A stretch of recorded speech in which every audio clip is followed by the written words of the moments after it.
Hey Grace Church, my name is Josh. Welcome to the weekly for the week of February 11th. Today we are talking about Paul and the Areopagus.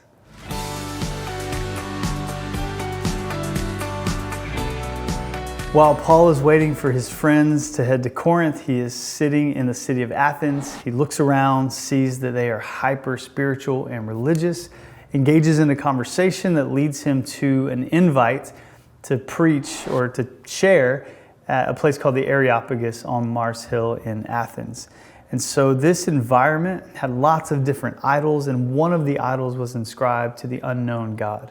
And so in Acts 17, Paul starts talking about this God, and he says to a context that is hyper-spiritual, Paul says, there is a God, and he is the Lord of heaven, and he is absolutely self-sufficient. He has no needs. He's the uncreated one. Then he says, we've all been created by him and set into different times and places so that we would have connection to one another, so that we would seek and search for God. And then he shares the good news saying, God is not far from us. He's not a distant deity. He's near to us, and he's near to those who seek him. And then he lands by saying the time of ignorance is over.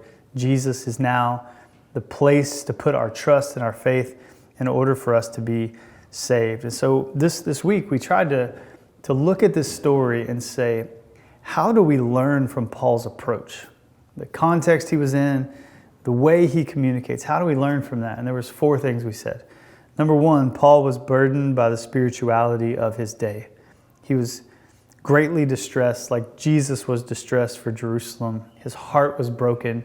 He wasn't mad about the Areopagus. He was heartbroken. He was saddened by the spirituality of the day.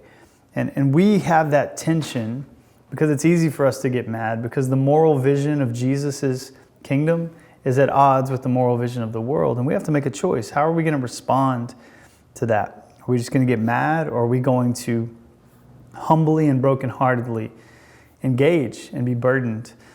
Sadly, you can't teach burden. It's something that you have to ask God for. Paul had it, Jesus had it, and I pray that we as a church can have it as well. Number 2, Paul was able to interpret the spirituality of his day. And so, church, we need to become experts in interpreting the Bible and experts in interpreting culture. The gospel doesn't change, but how we apply it does change. And so we need to look at the things that our world is talking about, whether it's justice or taking care of the vulnerable and the outcast. And we need to say that what you're seeking can only be found in Jesus. I talked about watching the Barbie movie and how the Barbie movie is dealing with, like, what does it mean to be a woman? What does it mean to be a man? What does it mean to be human? And as beautiful as the storytellers are trying to make it, it can't answer the questions it's posing. So we need to see through the cause and the campaign to what people are seeking, and then ultimately connect the dots for them. Paul was able to connect the spirituality to the gospel. He interpreted their idols, and he says, hey, let me tell you about the God who you're after. And so I told us as a church, in our cultural moment, we need to become experts in emotional apologetics. We need to show the world that we have the best resources to deal with our problems. Nowhere else can you find better resources to understanding your identity. Nowhere else can you find better resources on happiness and love and joy and morality. The church, the Word of God, is the place to find the answers to these questions. Outrage is easy. It's easy to be outraged at the world. It's easy to affirm the world.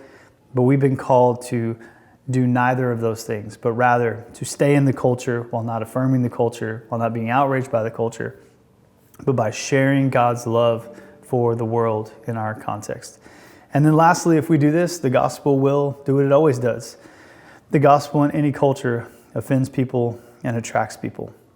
And so, church, our aim is not to offend, but when you share that there's a God, we've transgressed against him, Christ has rescued us, calling someone a sinner is always going to be offensive. But as you share the gospel and as you demonstrate the gospel, what will happen is people will be attracted to the gospel. So I pray that we would be the type of church that lives out the posture and the boldness that the Apostle Paul had in Acts chapter 17.